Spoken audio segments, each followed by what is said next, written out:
Ezra Nawi was an Israeli Mizrahi Jew, left-wing, human rights activist and pacifist. He was particularly active among the Bedouin herders and farmers of the South Hebron Hills and against the establishment of Israeli settlements there.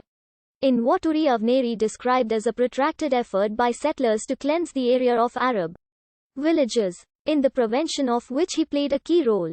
He was described as a Tayush Nudnik and a working-class, liberal gay version of Joe the Plumber. He was regarded by some as an extreme leftist activist and troublemaker. He was charged with numerous infractions of the law, with convictions ranging from statutory rape, illegal use of a weapon and possession of drugs to assaulting 2 policemen. In addition, he also served several short stints in prison as a consequence of his activism.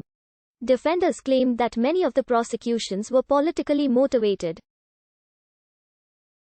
David Shulman regarded him as a major obstacle to the theft of Palestinian land, and considered him an Israeli exponent of Gandhian civil disobedience. Nawi once said that he would strike back when attacked. He came to international attention after being convicted in 2007 of participating in a riot and assaulting 2 police officers in connection with the demolition of Bedouin homes in the West Bank by Israeli border policemen.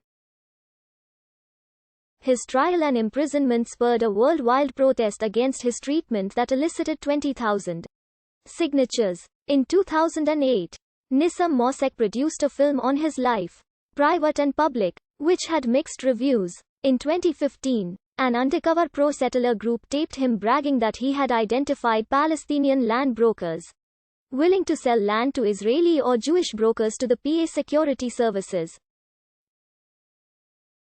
Under Palestinian law, such sales are a capital offense, and Nawi claimed they would be tortured and killed. The case triggered a political backlash in Israel, and there were calls for England and France to stop foreign funding of 2 Israeli civil rights NGOs, Tayush and B'Tselem, whose members were involved in the incident. Nawi and 2 others were arrested, and then released and banned from the West Bank for 2 weeks. Ezra Nawi was born in Jerusalem, one of 5 siblings, to a Mizrahi Jewish Iraqi family originally from Basra, which had made Aliyah from Kurdistan shortly before his birth. His mother gave birth to him when she was 14 years old. He was raised by a grandmother who spoke to him in Iraqi Arabic, an accent he still retains. When Nawi was a teenager, they lived next door to Reuven Kamama, a leading figure in Israel's Communist Party. And Kamama, he has reminisced, influenced his activism. As a conscript in the IDF, he served in a combat engineering unit. After the 1973 Yom Kippur War, where his duties included laying mines along the Suez Canal, he went abroad, traveling widely in the US and Europe, spending some time in both the UK and Ireland. Nawi worked as a plumber. He was openly gay. He developed an interest in human rights, which he says comes from his experience of belonging to a despised minority. After meeting Irish university lecturer David Norris and forming a relationship with him in Dublin, when they met at Christmas in 1975, Nawi insisted on going home with Norris after meeting him at a party. It was mutual love at first sight, and Norris found his sterile home replete with every modern commodity, but where only eggs and tea were the staple, suddenly transformed as Nawi's spicy Middle Eastern cooking suffused his Edwardian home.